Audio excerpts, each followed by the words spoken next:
কথাটা বলা আমি দায়িত্ব বলে মনে করছি। জনাব আবু তোহা আদনান তার স্ত্রী বলেছে যেটুকুন উনি লাইভে বলেছে এটা 100 ভাগের ভিতরে 10 ভাগ, আরো 90 ভাগ প্রকাশ করে নাই কি পরিমাণ নির্যাতন করা হয়েছে। ওনার স্ত্রী ওনার স্টেটমেন্টে যে বিষয়গুলো তুলে ধরেছে ফেসবুক যোগাযোগ মাধ্যমে, তার শাশুড়ির একটা বক্তব্যে তার শাশুড়ি বলেছে যে সে নামাজের ক্ষেত্রে একেবারে বেখবর। সে 4 ওয়াক্ত নামাজ একসাথে পড়ে, কোনদিন তাহাজ্জুদ পড়ে, তাহাজ্জুদের সাথে সব নামাজ পড়ে, সারাদিন ঘুমায়, সারাদিন গরুর মতো ঘুমায়, সারা রাত্রি মোবাইল নিয়ে বসে থাকে, আমার মেয়েটাকেও বসায় রাখে। আমি অবাক হই যে আমার মেয়ের মাথাটা নষ্ট করে দিছে হুজুর। আমার মেয়ের অনেক মাথা ছিল, অনেক জ্ঞান ছিল, অনেক কিছু করতে পারতো। যেমন মাথায় আঘাত করছে, এমন অন্তরে আঘাত করছে, এমন বিয়ে বিয়ে বলে আঘাত করছে, ভালোবাসি বলে আঘাত করছে, চতুর্দিকের আঘাতে আঘাতে আমার মেয়ের অনেক মাথা নষ্ট হয়ে গেছে। অনেক অনেক নারী লিপ্স, তার চোখের হেফাজত নাই, সে অনেক, আমি বইলা শেষ করতে পারবো না। কিন্তু সে অহংকারী, যে নিজের দোষ নিজে জানে যে এটা আমি দোষ করছি, এটা আমি অন্যায় করছি, কিংবা এটা আমার গুনাহ হয়েছে, সে তওবা করে ফিরে আসে। কিন্তু সে যা করে সে মনে করে এটাই ঠিক। সারা রাত্রি মোবাইল নিয়ে বসে থাকবো, আমি আমার মেয়ের সাথে খেউ খেউ ঘেউ ঘেউ করবো, অমুকরে ভালোবাসি, তমুকরে ভালোবাসি, তুমি একটু। আবু তো আদনানকে আমি যতটুকু দেখেছি মাহফিল অঙ্গনে অনেক সময় সে অনেক দেরি করে মাহফিলে পৌঁছায়, এবং আমি নিজে এটা সাক্ষী যে রাত 11টার সময় সে মাহফিলে গিয়েছে, 11টা 29 মাহফিলে গিয়েছে, যেখানে আমি নিজে বক্তা ছিলাম। প্রশ্নের মুখে এজন্য কথা বলতে চাই কারণ ওনার স্ত্রী মাওলানা কোরবান আলী রহমতুল্লাহ আলাইহির একজন মেয়ে। মাওলানা কোরবান আলী বাংলাদেশের অত্যন্ত প্রথিতযশা একজন আলেম ছিলেন, যার 36টা প্রতিষ্ঠান রয়েছে। জনাব আবু তো আদনান সাহেবের স্ত্রীর প্রত্যেকটা ভাই অনেক ভালো ভালো আলেম, মাদ্রাসার খিদমতে আছেন। এমন একটা পরিবার থেকে বিলং করা একটা মেয়ে, যার আগে একটা ডিভোর্স ছিল। একটা মানুষ যদি আখলাকি না হয়, যদি পারিবারিকভাবে খয়রুকুম লি আহলি, পরিবারের কাছে যদি আপনি সেরা হতে না পারেন, তার স্ত্রী যে স্টেটমেন্ট দিয়েছে সেখানে বারবার বলেছে যে তাকে আঘাত করা হয়েছে, প্রতিদিন আঘাত করত, মারত, খারাপ ব্যবহার করত।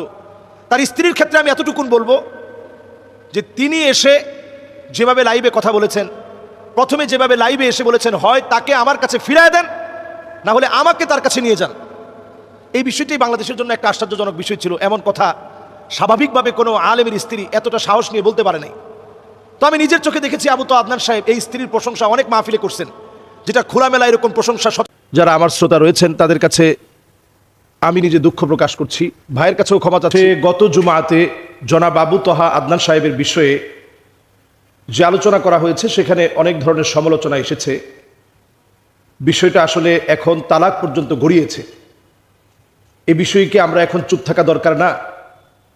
আসলে আমাদের সবারই উদ্দেশ্য ছিল যে এই পরিবারটা টিকে যাক, কোনো একটা ভাবে স্বামী স্ত্রীর ভুল বোঝাবুঝিটা দূর হয়ে যাক, সংসারটা কোনোভাবে টিকে যাক। এই জন্য আমরা যতটুকুন বলেছিলাম, অনেক ক্ষেত্রে আমি নিজেও পরে শুনে দেখলাম যে অনেকটা অতিরঞ্জিত অথবা বাড়াবাড়িমূলক হয়ে গেল কিনা, আরেক ভাইয়ের হক নষ্ট করা হলো কিনা, এই সার্বিক বিষয়গুলো চিন্তা করে আমি নিজে, যারা আমার শ্রোতা রয়েছেন তাদের কাছে আমি নিজে দুঃখ প্রকাশ করছি, ভাইয়ের কাছেও ক্ষমা চাচ্ছি।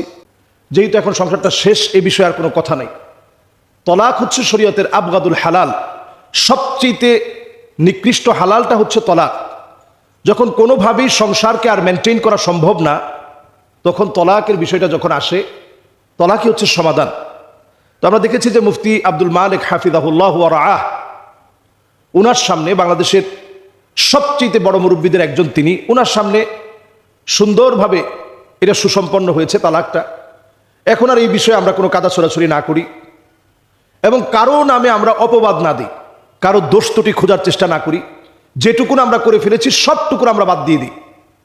আল্লাহর কাছে আমরা এতটুকুন বলি যে দোষী তাকে আল্লাহ রাব্বুল আলামিন যেন পরিশুদ্ধ হওয়ার সুযোগ দেন, প্রত্যেককে যেন আল্লাহ তাআলা চরিত্রবান বানান।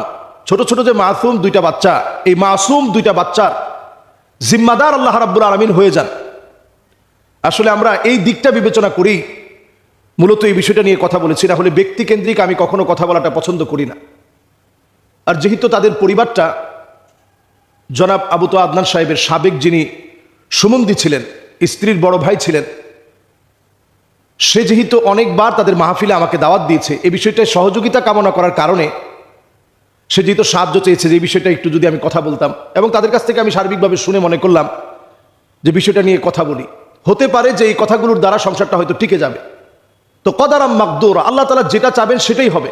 ফাআলুল লিমা ইউরিদ। আমরা শত চেষ্টা করেও অনেক সময় অনেক ভাঙন আমরা ফিরাতে পারবো না।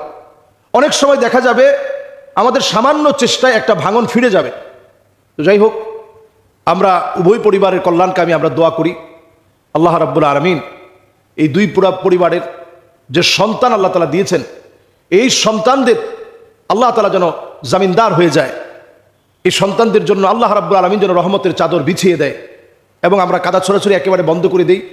বাংলাদেশে এখন অত্যন্ত গুরুত্বপূর্ণ অনেক ইস্যু রয়েছে, যে ইস্যুগুলোতে এখন আমাদের মনোযোগী হওয়া প্রয়োজন।